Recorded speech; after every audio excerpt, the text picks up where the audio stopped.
Revelation 4877.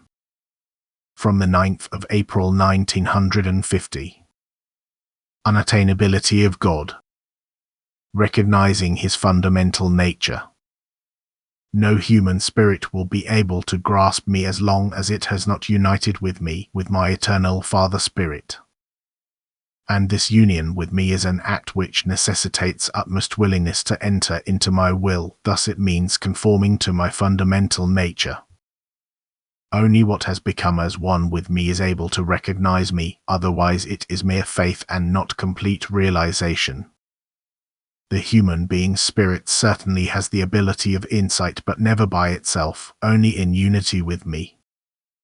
It is a spark of my eternal Father Spirit. It is part of me which came forth from me and keeps in permanent contact with me, but only the human beings will brings it to a state where it can function.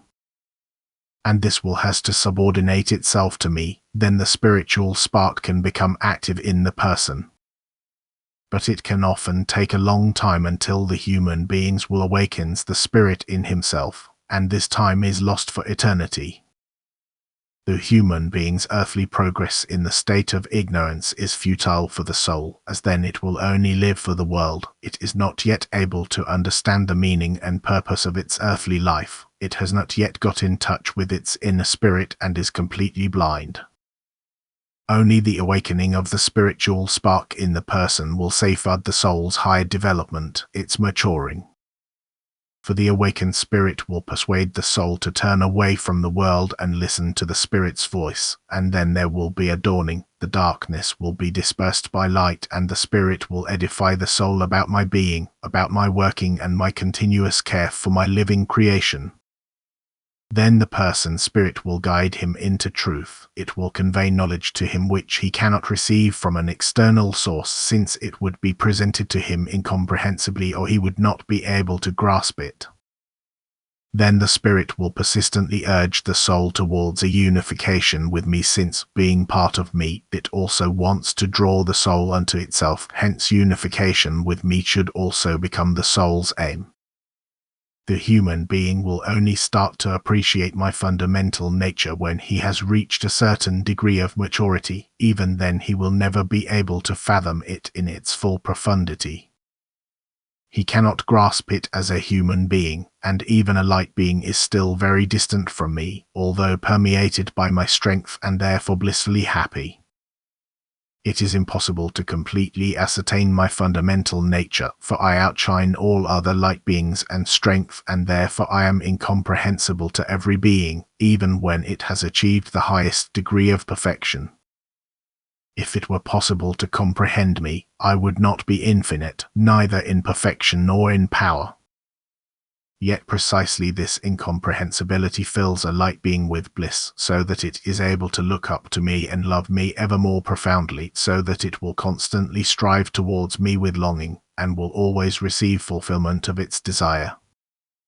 The fact that I am unattainable to the being will intensify its love, because, in awareness of my unattainability, it will regard my love as the greatest gift. Yet on the other hand, my living creation is inseparably connected to me. Its self-inflicted imperfection, its thoroughly contradictory state to my fundamental nature does not limit my love for it, and eternally will not induce me to disown it, thus to separate myself from it. Irrespective of how unattainable I am to the being, it is nevertheless connected to me. It belongs to me because it originated from my strength and thus is a fundamental part of myself. And this togetherness shall now find its culmination in the conscious unity on the part of the being.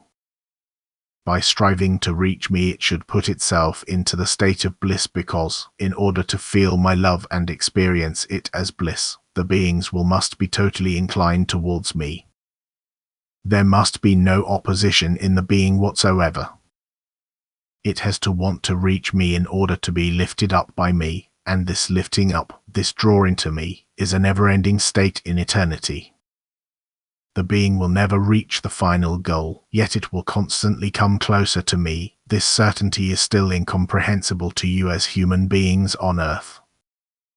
However, the being's bliss rests in its continuous desire and fulfillment. A completely satisfied being would no longer be able to feel desire and therefore also miss the elation of fulfillment. But I want my children to strive for me at all times. I constantly want to give to them and therefore also want to be constantly desired. And thus, as the final goal, I will stimulate the beings into utmost love and yearning, but always remain above my living creations, not due to lack of love but because of my greater than great love, for I want to bestow never-ending joy, because my love can never cease in all eternity. Amen.